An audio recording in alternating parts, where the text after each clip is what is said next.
There is something special about the 90s version of Goblin Green. It's the color of our childhoods when garishly painted armies clashed on green flocked tabletops. But replicating the exact shade of classic Goblin Green seems surprisingly difficult. In this video, I test and rank similar green paints from over 14 old and new paint brands. Let's determine once and for all which modern paint is the perfect match for the classic Goblin Green of the 90s.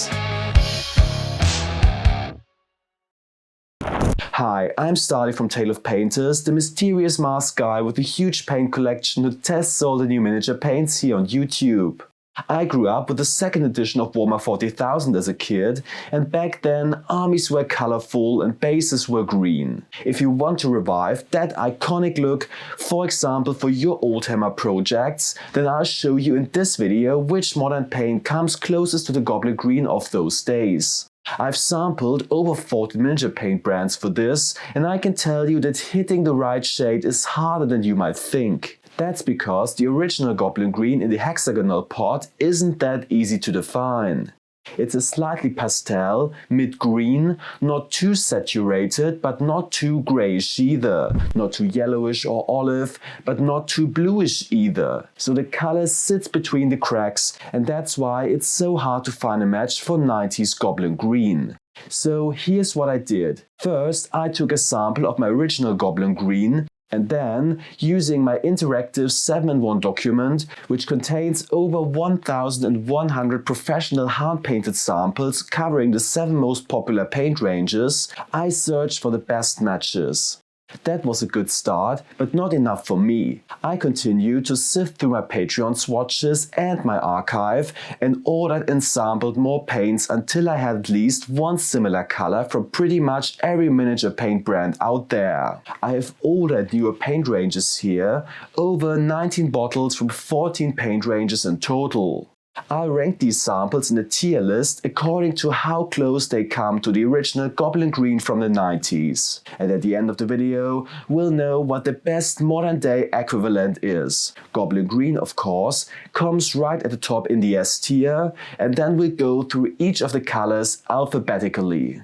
Let's start with A for AK 3rd Gen, and here I found Algae Green comes closest. And we're off to a good start because Algae Green is a rather good match. What's more, the consistency and covering power are very good. However, in direct comparison, Algae Green is a tiny nuance darker and warmer. Also, the finish is a bit more matte than the original Goblin Green. I want to put it in the B tier for that, but if I compare Algae Green not with the original Goblin Green, but with the basis of the heavy metal painted miniatures and White Dwarf and the army books from back then for some reason Algae Green comes closer to the photos than the original paint does. So for that, I'll put it in the A tier. Next up is a blast from the past, namely Goblin Green from the 2000s Citadel Colour range. This range initially launched in 1998 with the black screw tops, which were later replaced by flip-top lids and then changed to the familiar conical Citadel-shaped pots. I've dedicated a separate review to the 2000s Citadel paints on my channel, feel free to check it out. The 2000s paints took over many colors from the 90s range, but in most cases the shades changed quite a bit. This version of Goblin Green is no exception, so I can just put it in the B tier. It's more bluish and not as pastel as the OG version. Then we take a look at the current Citadel color range, and here the most similar color would be Warboss Green. Although it's only a layer paint, the covering power is quite good. The underlying color tone goes in the right direction, but Warboss Green is darker than the original Goblin Green and a hint more bluish, which is why it makes it only to the C tier, but later in the video I give you the recipe for mixing a perfect Goblin Green with the current Citadel paint range, so don't miss it.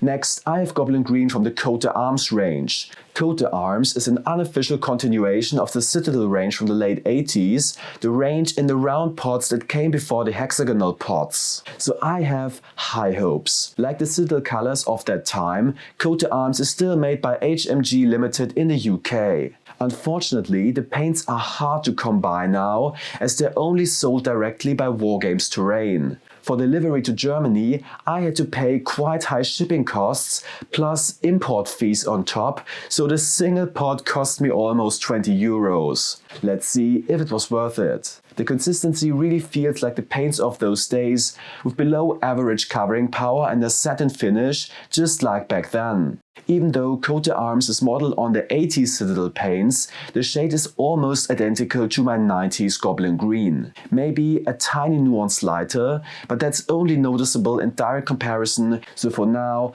I put Coat d'Arms in the A tier right at the front. Will anything come close during the course of this video? Spoiler, yes, so stay tuned.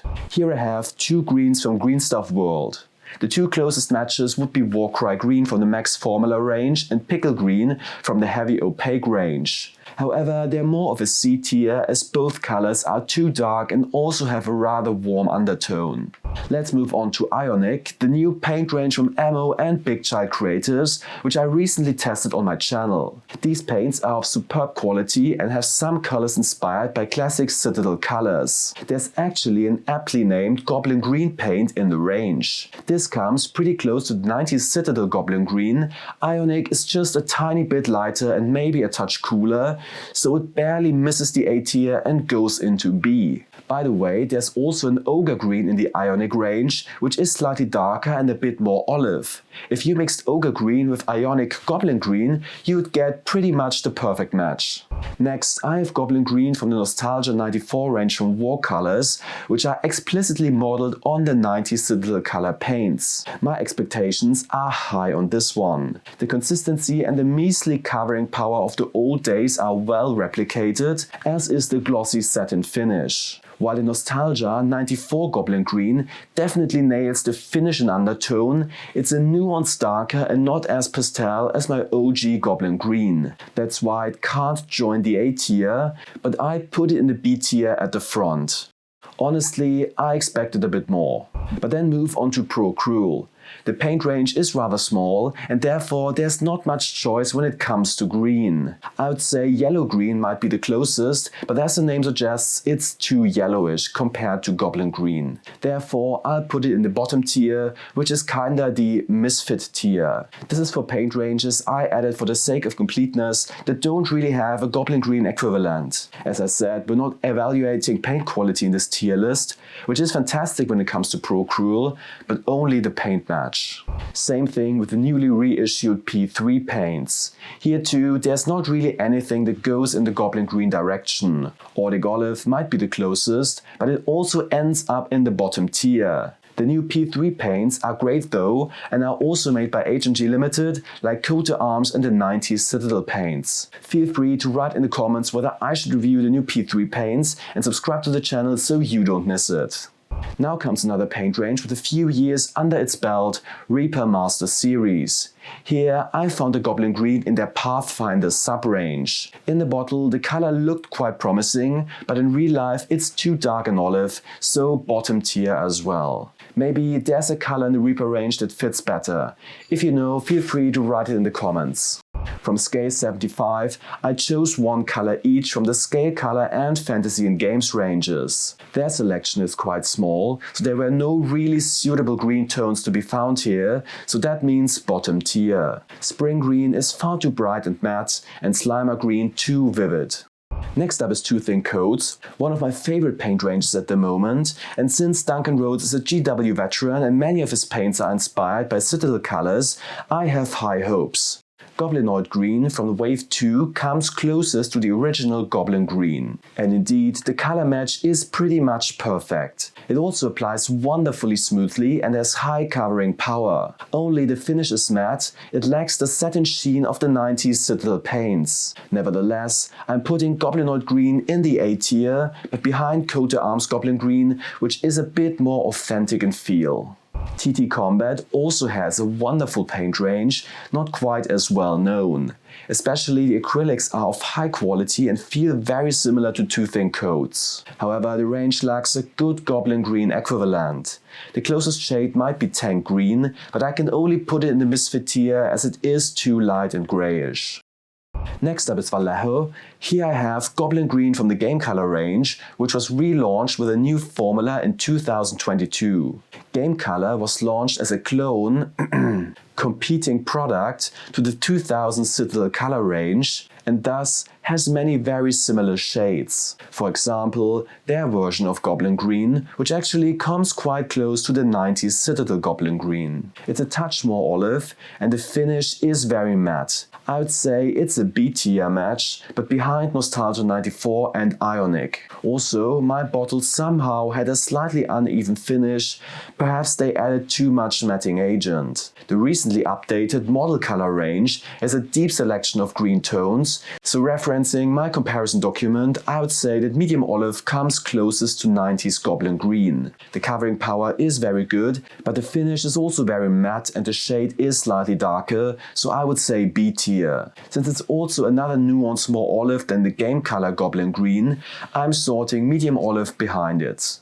Last but not least, we have the Army Painter, namely the Warpaints Fanatic range and the Warpaints Air. In the Fanatic range, you can't really find a good Goblin Green equivalent. The closest shade would probably be Eternal Hunt, but that goes into the Misfits tier because it's too vibrant and has a quite bluish hue. Again, we're just ranking for color matching, not paint quality. Warpaints Air comes in triads, whose midtones were matched to the old Warpaints range.